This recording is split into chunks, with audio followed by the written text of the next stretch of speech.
विश्व कल्याण mission trust Agra इकाई के तत्वावधान में बल्केश्वर पार्क में आजकल दिव्य भागवत कथा की त्रिवेणी बह रही है। हजारों भक्त श्रद्धालु भागवत का अमृत रस चखकर पी रहे हैं। रविवार को कथा के तीसरे दिन विविध प्रसंग सुनाते हुए राष्ट्रीय संत पूज्य चिन्मयानंद बापू ने समझाया कि जो असत्य से सत्य की ओर ले जाए वही कथा और सत्संग है, और जो हमें सत्य से असत्य की ओर ले जाए वह मोह और माया है। उन्होंने कहा कि भगवान हमारे भीतर की ग्रंथियों को खोलने के लिए ही भागवत ग्रंथ के रूप में अवतरित हुए हैं। हम कितने सौभाग्यशाली हैं कि हमें वह कथा प्राप्त हो रही है जिसे भगवान ने स्वयं गाया है। ये गीत हमारे भीतर उतर रहा है, ये प्रभु की ही कृपा है। उन्होंने समझाया कि संत, सद्गुरु और शास्त्र ये तीन हमारे मार्गदर्शक हैं, जिनकी शरणागत होकर और जिनका अनुसरण करके हम संसार सागर से पार जा सकते हैं। इस दौरान जीवन है तेरे सहारे मुरलिया वाले इस भजन पर सब झूमने लगे। प्रयास फाउंडेशन ने सभी व्यवस्थाएं संभाली। अपनी दुकान को ही मंदिर बना लो। राष्ट्रीय संत पूज्य चिन्मयानंद बापू ने भक्तों को समझाया कि अगर आप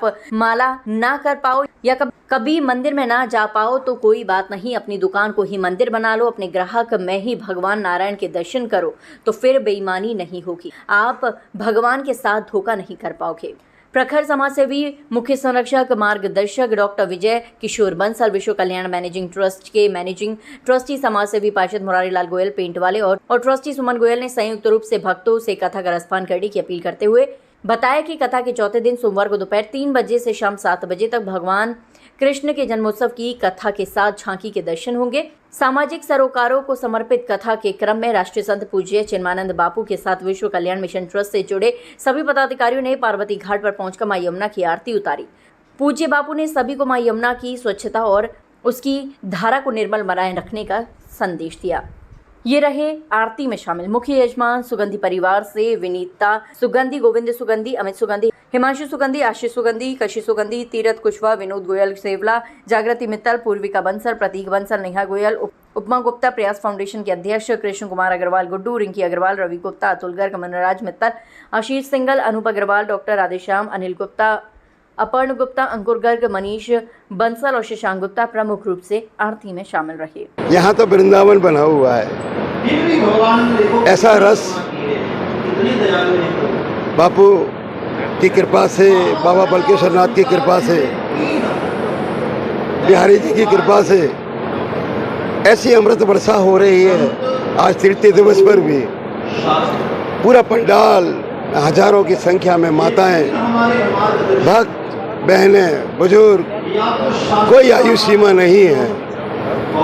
तृतीय दिवस पर पूज्य राष्ट्रीय संत चिन्मयानंद बापू जी के मुखारबिंद से भगवान कपिल जी का, भगवान ध्रुव का, उनका वर्णन सुनकर हम सब लोग डूब गए हैं। ये जीवन में हमारे लिए ऐसा सौभाग्य है जो बड़े पुण्य और प्रतापों से प्राप्त होता है, और आज हम बहुत बड़े भाग्यशाली हैं कि हमें बल्केश्वर पार्क पर ऐसे राष्ट्रीय संत के मुखारबिंद से ये अमृत रसपान करने का अवसर प्राप्त हो रहा है। सभी आगरावासी बड़े भाग्यशाली हैं जिनके यहाँ पर श्रीमद् भागवत कथा में निरंतर उनकी उपस्थिति बढ़ रही है। और ये कथा का यहाँ समय 3 बजे से 7 बजे तक का, कल श्री कृष्ण जी का जन्मदिन है। ऐसा लग रहा है कि जब कल ही जन्माष्टमी है। एक बड़ा अद्भुत, बड़ा दुर्लभ। मैं सभी शहरवासियों से प्रार्थना करूंगा अपने साथ 5 भक्तों को लाएं और श्री कृष्ण जी के जन्मोत्सव में उत्सव मनाएं। ऐसी मेरी आप सबसे प्रार्थना। देखिए, जो बल्केश्वर को सौभाग्य मिला है विश्व कल्याण मिशन ट्रस्ट के द्वारा, ये जो परम पूज्य बापू चिन्मयानंद जी के मुखार बिंदु से जो अमृत की धारा बह रही है, उससे पूरा भक्तिभाव हो रहा है। आप यहाँ आज जन सैलाब का जो जन सैलाब है उसके माध्यम से देख सकते हैं लोग किस तरीके से इस कथा का आनंद ले रहे हैं और अपने जीवन को धन्य कर रहे हैं। आज आगरा शहर में बल्केश्वर पार्क में ये कथा का तीसरा दिन है।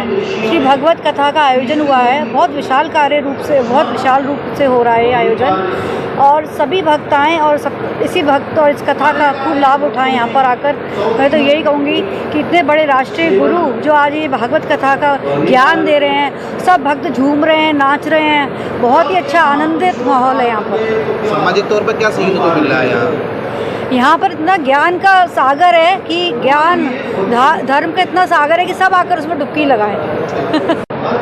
भागवत कथा का प्रारंभ करवाया है, बड़े भागों से समय मिला है और बड़ा सुंदर लग रहा है। ये बाबूजी के बाद में मैं करा रही हूँ, पहले वही कराते थे। और सबसे प्रार्थना है सब लोग सुने, यही मेरी प्रार्थना है। Thank you.